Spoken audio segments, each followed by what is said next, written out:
Hey, my name's Jack, and once again, we're here with 4 new Ascendancy classes for the Legacy of Phrecia and for PoE 1. We've got the Wildspeaker for the Ranger, we got the Blindprophet for the Shadow, we got the Aristocrat for the Duelist, and we got the Puppeteer for the Templar. Let's start with the Wildspeaker for the Ranger. Starting down here. Flash of Teeth, gains level 30 aspect of the cat skill. Aspect of the cat has no reservation. Aspect of the cat grants you attack speed, cast speed, and like increased critical strike chance. Plus, you gain like one of those stealth modifiers where the enemies have a problem seeing you. Grants level 30 aspect of the avian skill. I can't quite remember what this does. It's been a long time since I've played Bestiary League. That was ages ago. It grants you increased movement speed, increased minion movement speed, and chance to deal double damage. The minions have a chance to deal double damage. Okay, that's pretty good, right? Like, double damage is one of the really good stats. It just obviously does what it says. Definitely want that. Even 10% alone is like really, really good. And you can stack it a little bit with there's a mastery that also gives you that, right? So just absolutely worth it. Then we got Pack Mentality. Trigger level 20 summon Spectral on Critical Strike. Straight up build enabling. Normally this is on an item called... I think it's a ring, and the ring is called Rigwald's like command or something like that. I can't quite remember. But yeah, level 20 as well. Not level 1, level 20, right? So absolutely worth it. I've seen this build be played before as well. So people who play this build are going to rejoice a lot seeing this. Above the Clouds, 200% increase aspect of the avian buff. That's really good, as we just said. Double damage, movement speed, minion movement speed. Minions gain double damage as well. Right? Aspect of the avian also grants avians might and avians flight to nearby allies. So it also affects party members. 200%. It's not 200% more. It's 200%. So you're probably gonna hit like 20% or something, double damage. Maybe like 22 or something. Don't know the exact number. Scourge of the Wilds. Minions do 1% increased damage per 5 dexterity. Increase and reduction to minion damage also affects you at 150% of the value. So this is like a really, really old build right here. A long time ago, what people used to do, they used to go Necromancer Witch, and they would use 2 claws called the Scourge, and then they would double dip into Poison and Bleed, using increased reduction to minion damage also affect you. But this one right here, they changed that since. They changed that you can't double dip into Bleed and Poison anymore. And obviously, Bleed is not really in that great of a state, let's be honest. Nonetheless, minions deal 1% increased damage per 5 dex is still good, because it means you can do... This is mostly for Mirror Summoner, like Mirror Arrow and the other one, I can't remember its name. There's like a minion build using Mirror Arrow. And this is pretty good for that, absolutely. It's also a little bit of deck stacking, which is always nice. One of the first ones, on killing a rare monster, gain one of its oh my god. Free Headhunter? For 20 seconds? Yo! Free Headhunter! I love Free Headhunter.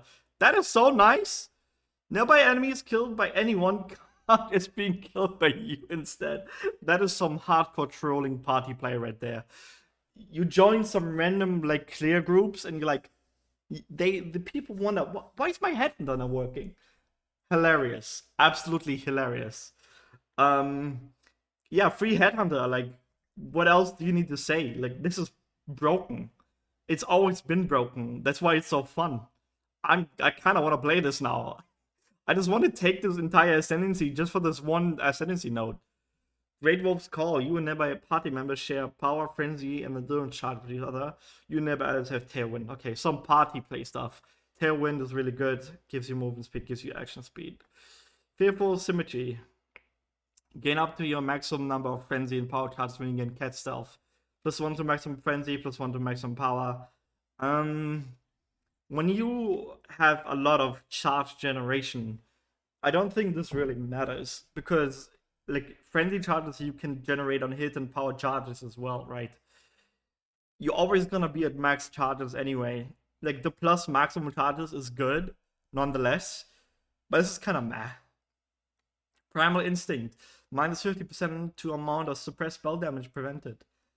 Plus 100% chance to suppress spell damage. Oh, yeah, this one is really, really good for leveling. If I'm leveling this Ascendancy, I'm always taking this first. This is literally free damage reduction, free survivability, straight up. No reason to not take this while leveling. Beyond that, you can totally hit 100% chance to suppress spell damage later on with items. But before that, this is a good note for sure. Now, also Wildspeaker. Let's see. Next up, we have the Blindprophet for the Shadow. That's a bit close. Let's start over here. Lightless. 5% increase maximum luck per Abyss Jewel affecting you. 5% increase maximum luck per Abyss Jewel affecting you. Ooh, I haven't seen this in a while. I haven't seen this since Abyss League, actually. Since I played Abyss League. Who remembers Lightspeaker and the other one? What is it called? Voidpoacher? No, Lightpoacher and yeah, right. Lightpoacher and Shroud of the Lightless. God, it's been ages. And you used to play this build where you just shoot these like green energy balls across the screen and everything just dies, which was really fun. It kind of nods towards that because what you need to do is you need to have a lot of Abyss Jewels socketed for that build to work like really good, which means that you're like this is like double stacking, which is amazing. Trigger level 30 Shade Form when hit. Shade Form is really, really good. I'm gonna show you how good this stuff is. Makes you immune to physical damage and harder for enemies to detect for a duration. It literally makes you immune to a damage type. Shade Form is OP as fuck. Like, it's always been broken. And then it has 30% increased skill effect duration. God, this one is so fucking good. And it's level 32. I don't know which level you get from the normal item. Oh, so this one is level 20 actually. That's interesting. Which means that you're gaining 10 levels on... I wonder how much base duration that gives you then. There's sadly no table for this, but I'm guessing there's gonna be a good amount. God, that's really fucking good. Being immune to physical damage, Duelist Dream that could be immune to physical damage. I'm pretty certain you can keep this up at all times, especially when hit. Which means, when hit means that you could use this on a retaliate build, or like a block build, like cast on block build. This one is really fucking good. This one's crazy, actually. There's definitely gonna come out some hyper defensive builds. Like some people like to use that that one build that uses the staff, which gives you like block, like you ignite everything when you block, and just everything dies around you in explosion. You can't die ever with Chieftain, but I guess it's not Chieftain anymore because you gotta need this. Faithless, your curse limit is equal to your maximum power charges. That's crazy, especially for like a support character. This is some party play stuff, but still, like even without party play, like let's say you're playing and like you do elemental damage, like in like Spark or something. You want elemental weakness, then you want conductivity, and then you want temporal, chains, and enfeeble. That's 4 curses, which you normally can hit unless you use like some specific unique items. Like having that with one ascendancy node is really, really good. This is gonna enable a lot of stuff as well. Shapeless, 50% chance to gain elusive on critical strike. Elusive is removed from you at 50% effect. Once again, negative downside for no reason. Nobody asked for this. Elusive initially grants 50% chance to avoid all damage from hits and 20% increased movement speed. Right. So chance to avoid all damage is an extremely good stat, but it's a bit like playing the old RNG game. Am I gonna get hit? Like, even having 99% chance to avoid all damage means that 1% of the time you get one shot, which makes these percent things not that good. You want raw damage reduction. That's what you actually want. Or you want 100% chance to avoid all damage. But let's be honest, that's not happening. Restless. Enemies near corpses affected by your curses are blinded. Enemies killed near corpses affected by your curses explode, dealing 5% of their life as physical damage. That's straight up a fucking very good node. Like, it's free map clear and it's free blind. I've also have something from the official PoE account. Since creating these images for the Restless node on Blindprophet has had non-aura curses you inflict are not removed from dying enemies, right? The reason why this is because basically what would happen is an enemy would die and the effect would immediately, like the blind effect, would immediately go away because it's a corpse. Right, so that's why they had to add that. Careless. Skills fire 2 additional projectiles. Very good. Very good. 3 projectiles is always good. Cyclist. Base critical strike chance for attacks with weapons is 12%. You are blind. 12%. Like 12% base critical strike chance is probably the highest base critical strike chance in the game. Like straight up without a doubt. But once again, we have a downside for no reason. You are blind.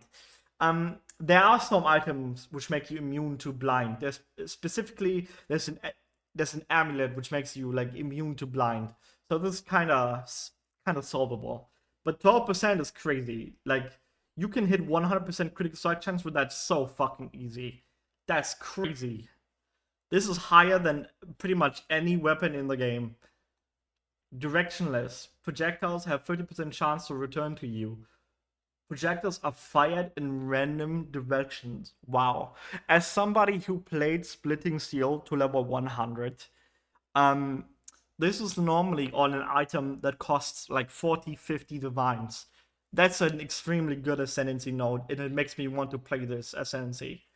I really want to play this Ascendancy. It has good defense, it has some stacking stuff, it has some very good buffs. Like, all of these nodes are like good. Some of them are even like insanely good. This Ascendancy is very, very, very good. A lot of people are gonna be using this for sure. Next up we got the Aristocrat for the Duelist. Oh, passive points. It's been a while. Who is this? Am I talking to Sion? Okay, so each one of these small points gives you, as here, 1 passive point. So here we got Inherited Fortune grants 5 passive skill points. Good. Like that's really good actually, right? But how good is it, honestly, considering the unique stuff we get from Ascendancy nodes? It's hard to weigh, but I'd say it's worth it, right? Especially when you do like jewel stacking or you're like doing like very specific things. It's very good for that. Family Elm, +1 level of all skill gems. Very good. But this one is actually outclassed by Ashes of the Stars, so it's kind of mediocre. I think an Ascendancy node should always be stronger than like T2 unique items, right? Gemline Cap, +3 to level of all non-exceptional support gems. Non-exceptional. What does that mean again? I forgot. It means the like the awakened gems, right? So it's like you can have level 8 awakened multi-strike, right? That would be a bit broken, right? Yeah, this one was really good still though. All of your support gems getting +3, that's pretty good. Centerpiece, +15 quality of all skill gems. Remember, these are the Ascendancy node. Like Ashes of the Star is straight up better. Straight up. Then over here, Private Tuition. Cannot be shocked if intelligence is higher than strength. And 30% increased intelligence. And then each one of these is based on an ailment, which is ignite and cannot be frozen. And gives a mirror of the stat. Being ailment immune is always very good. But these ones are like... These ones are kind of... I mean, this is possible, right? you can totally take one of these and then like fix the other ones or items. Dreadful Attitude. Items and gems have 25% reduced attribute requirements, 5% increased damage per 5 of your lowest attribute.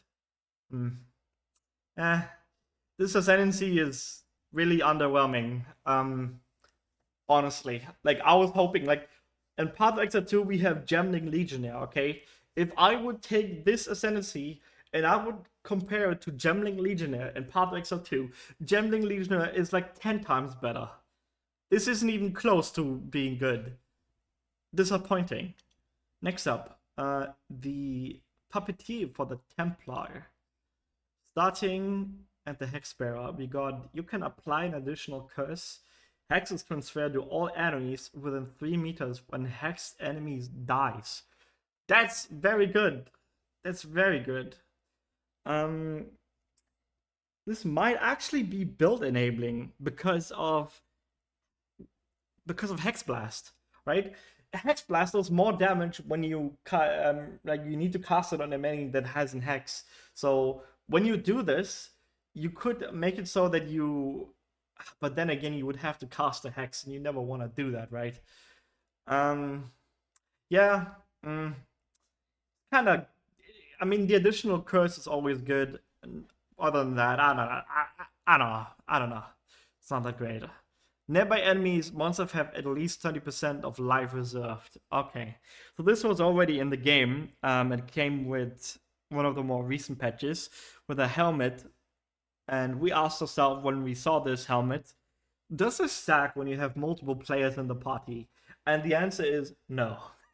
Right, because what you would do, you would have 5 people with this helmet, or like 6 or whatever, and you would go into like a unique boss and he would have instantly like 60% of his life just reserved, which is crazy. And in this case, like the enemy would have literally his entire life bar reserved, so he would probably just instantly die upon entering your nearby radius. So this doesn't stack, but 20% is still a lot. Like this is still a very good note, right? It's like you're reducing the effective HP of the enemy by straight up 20%. Marination. Gain 20% of maximum life as extra maximum energy shield.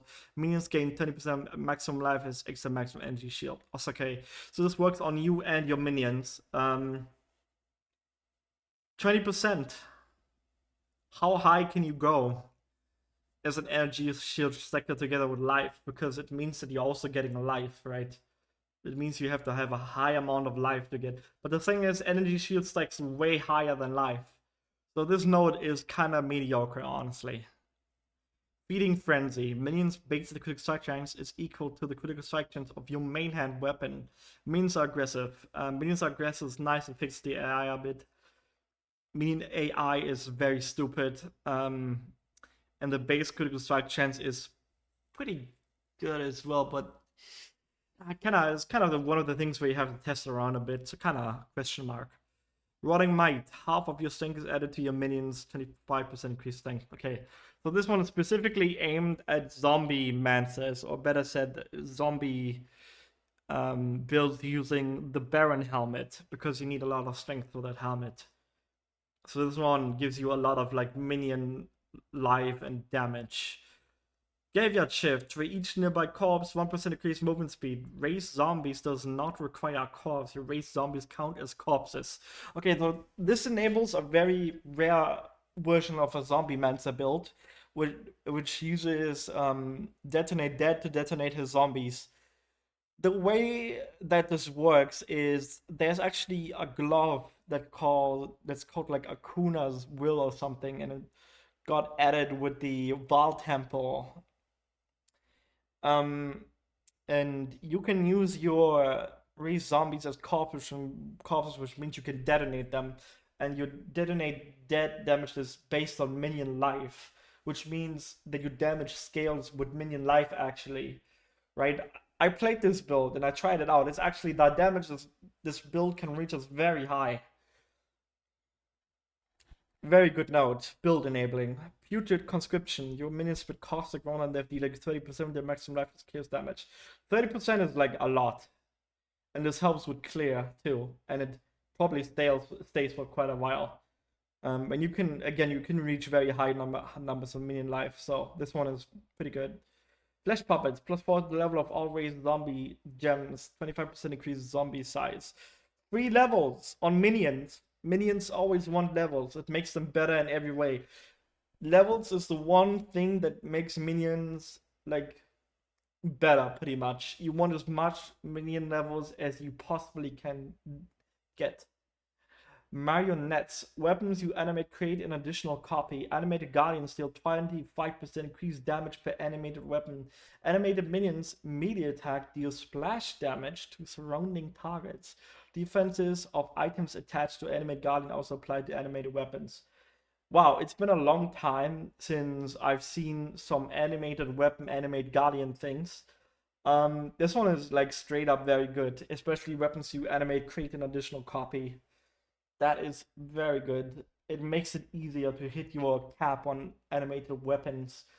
There's also this one chest piece, which is like commander something something, I don't know. But what it does is it summons animated weapons from your animate guardian. Pretty much, you just run through the map and everything just dies from your animated weapons. It's very good. This is very build enabling, and I think people are gonna kind of play with this animate weapon, animate guardian. Hexbearer, you can apply an additional curse. Hexes transfer to all enemies within 3 meters when hexed enemies die. Right, we've had this already. I've got memory loss. This Ascendancy overall is very, very good. There's a lot of stuff here, and some specifically necromancers and minion builds need a lot of love, because GG for some reason really hates minion builds and they keep nerfing them, especially the gem level, like the level nerf where they decrease the level at level 20 that the minions are when you summon them, which hurt it a lot. There's definitely some very good stuff in here which some people are gonna test out. And then we have one more thing from an official GG employee on Reddit, which I do not like. They grant the original Ascendancy nonce for that base class. So if you are a Harbinger, you can get Occultist, Elementalist, Necromancer, Notable through Forbidden Flesh and Flame Jewels. This means that Forbidden Flesh, Forbidden Flame give you the normal Ascendancies that are not available in this event. That is gonna make some insane combos. I can tell you right now. There's gotta be some insane shit like going on. I can't wait to see what people like do with this, because this one is honestly very crazy, considering how good some of these like build enabling some of these Ascendancies are. Overall, there's some good stuff in here. I like this one. This one, very disappointed by this one, and this one also very nice. The last 6 batches of these Ascendancy has been, the last 2 batches, have been very good. That's the video. If you like, leave a like, leave a subscribe.